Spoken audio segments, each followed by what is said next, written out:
Assalamualaikum warahmatullahi wabarakatuh.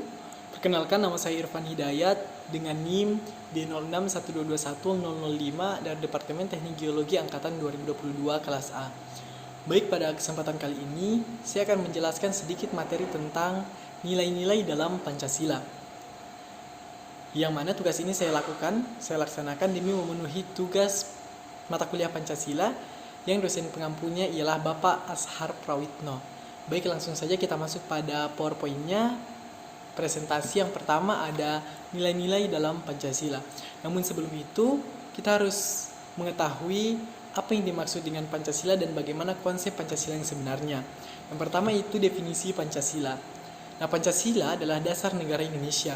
Nama ini terdiri dari dua kata yang berasal dari bahasa Sanskerta, yakni panca berarti lima dan sila berarti prinsip atau asas.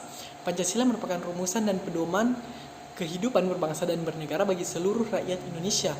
Lima ideologi utama penyusun Pancasila merupakan 5 sila Pancasila. Ideologi utama tersebut tercantum pada alinea keempat dalam pembukaan Undang-Undang Dasar tahun 1945.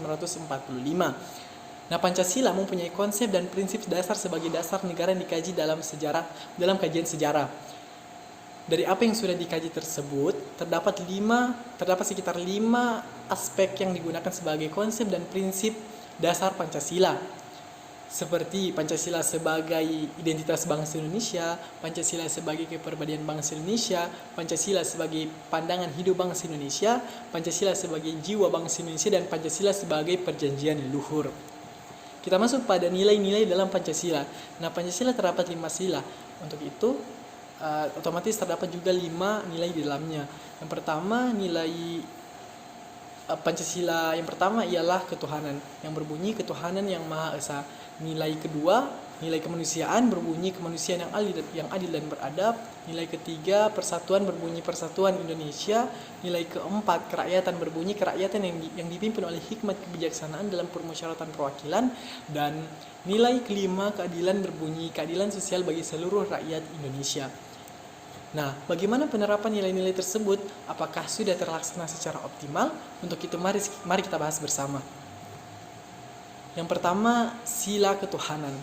Nah, adapun nilai-nilai yang terkandung di dalamnya mencakup bangsa Indonesia menyatakan kepercayaannya dan ketakwaannya kepada Tuhan Yang Maha Esa. 2. Manusia Indonesia percaya dan takwa terhadap Tuhan Yang Maha Esa sesuai dengan agama dan kepercayaannya masing-masing menurut dasar kemanusiaan yang adil dan beradab. Ketiga, mengembangkan sikap hormat menghormati dan bekerja sama antar pemeluk agama dengan penganut kepercayaan lainnya yang berbeda-beda terhadap Tuhan Yang Maha Esa. Keempat, membina kerukunan hidup di antara sesama umat beragama dan kepercayaan terhadap Tuhan Yang Maha Esa. Dan kelima, agama dan kepercayaan terhadap Tuhan Yang Maha Esa adalah suatu masalah yang menyangkut hubungan pribadi manusia tersebut dengan Sang Pencipta Tuhan Yang Maha Esa. Nilai kedua yakni nilai kemanusiaan.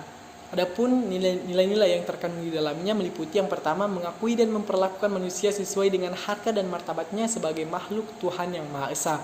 Kedua, mengakui persamaan derajat, persamaan hak dan kewajiban asasi manusia tanpa membeda-bedakan suku, keturunan, agama, kepercayaan, jenis kelamin, kedudukan sosial, dan warna kulit, dan sebagainya. Ketiga, mengembangkan sikap saling mencintai sesama manusia. Keempat, mengembangkan sikap saling tenggang rasa dan tepa selira. Kelima, mengembangkan sikap tidak semena-mena terhadap orang lain. Dan keenam, menjunjung tinggi nilai-nilai kemanusiaan. Masuk pada sila ketiga, nilai persatuan. Adapun nilai-nilai yang terkandung di dalamnya mencakup yang pertama, manusia menempatkan persatuan dan kesatuan serta kepentingan dan keselamatan bangsa dan negara sebagai kepentingan bersama di atas kepentingan pribadi maupun golongan. Kedua, sanggup dan rela berkorban untuk kepentingan negara dan bangsa apabila diperlukan. Ketiga, mengembangkan rasa cinta kepada tanah air dan bangsa. Keempat, mengembangkan rasa kebanggaan berkebangsaan dan bertanah air Indonesia. Kelima, memelihara ketertiban dunia yang berdasarkan kemerdekaan, perdamaian abadi, dan keadilan sosial. Nilai kerakyatan, sila keempat. Nah, adapun nilai yang terkandung di dalamnya meliputi sebagai warga negara dan warga masyarakat Indonesia, setiap manusia Indonesia mempunyai kedudukan dan hak serta kewajiban yang sama. Tidak boleh memaksakan kehendak orang lain, mengutamakan musyawarah dalam mengambil keputusan, untuk kepentingan bersama. Musyawarah untuk mencapai mufakat itu diliputi oleh semangat kekeluargaan, menghormati dan menjunjung tinggi setiap keputusan yang dicapai sebagai hasil musyawarah dengan itikat yang baik serta rasa tanggung jawab yang penuh dengan kesadaran. Tentunya manusia mampu menerima dan melaksanakan hasil keputusan musyawarah. Dan yang terakhir, di dalam musyawarah diutamakan kepentingan bersama di atas kepentingan pribadi maupun golongan.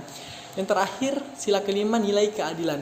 Adapun nilai-nilai yang terkandung di dalamnya meliputi yang pertama, mengembangkan sikap adil terhadap sesama, menjaga keseimbangan antara hak dan kewajiban, menghormati hak orang lain, suka memberi pertolongan kepada orang lain, tidak menggunakan hak milik untuk usaha-usaha yang bersifat pemerasan terhadap orang lain, dan tidak menggunakan hak milik untuk hal-hal yang bersifat pemborosan ataupun gaya hidup mewah. Nah, itulah penjelasan mengenai nilai-nilai dalam Pancasila, dalam 5 sila Pancasila.